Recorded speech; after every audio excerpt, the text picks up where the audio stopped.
C'est l'heure du tour des informations culturelles sur Culture TV. Bonjour et bienvenue à tous. Des nouvelles de l'afropop au Bénin, Djekila et Easy annoncent une nouvelle sortie discographique. Ils sont deux ténors de la musique urbaine béninoise. Le rappeur Djekila, connu pour sa plume intelligente, propose pour bientôt sa nouvelle collaboration avec Easy, un autre phénomène de la mélodie prisé par les fans et mélomanes pour sa douce voix. C'est une romance inédite où il compte faire découvrir le 15 avril 2020. Intitulé Je ne t'oublie pas, de ce nouveau single vient avec tout le charme qu'on pourrait imaginer, aussi bien dans la mélodie que dans la prestance des deux musiciens. C'est un maxi de 4 titres dont l'aventure ambiguë, 12 mai, 1000 filles à l'école et le titre éponyme Je ne t'oublie pas, pour le plaisir des amoureux de la belle note musicale. Soyez donc à l'écoute pour savourer le délice. Toujours production musicale, la chanteuse Messoé dans un nouveau titre, Djigbezan. Djigbezan pour dire anniversaire en langue fongbe. Selon la jeune étoile de la musique béninoise Messoé, l'histoire de ce titre a commencé en 2015 et en 2016.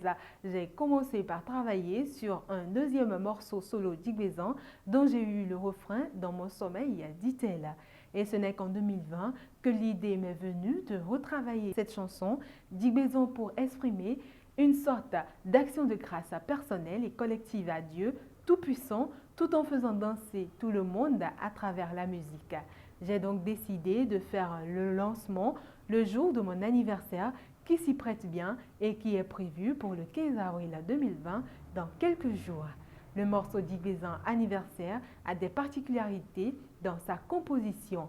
Les langues fond et éminents sont mises en valeur, mais aussi une manière béninoise et amusante de chanter la chanson d'anniversaire en une fausse langue chinoise. Car pour elle, avoir le souffle de vie et avoir un nouveau jour, surtout celui d'une nouvelle bougie de sa vie, est une immense grâce incomparable. Et pour finir, les activités culturelles à l'épreuve du coronavirus au Bénin. Aubin Akmonké parle de la tenue du festival Ranlissa qui aura bel et bien lieu, et ceci dans les meilleurs délais malgré les sévices de la pandémie du siècle coronavirus. C'est ce que Aubin Akmonké fait savoir ce lundi 6 avril 2020 à la faveur d'un entretien.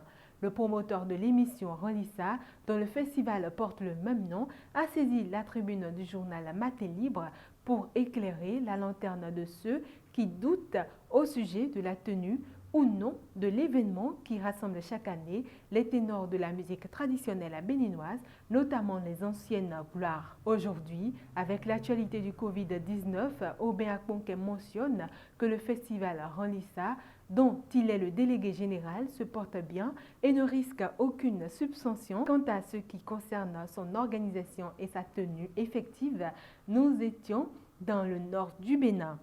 Et une énième fois, c'est une occasion pour nous de rapprocher plus l'événement Ranlissa de nos frères du Septentrion. Entre autres localités, nous avons sillonné Parakou, Ndali, Bembereke, Kérou, Béréni, Bamana. Selon le promoteur, l'organisation de la grande édition de Ranlissa pour le compte de cette année se déroulera le 26 juillet 2020 à Boukousséra, une contrée de la partie septentrionale du Bénin. Une façon pour l'équipe de Ranlissa de faire de l'événement l'apanage de tous les citoyens béninois. Ce serait l'occasion aussi pour présenter le PAG du président Patrice Guillaume Athanas Talon, rappelle Aubin Akmonké. Voilà ce qui retient notre attention en ce qui concerne les informations. Merci de nous avoir suivis. Respectez les mesures de précaution et restez chez vous. À très vite.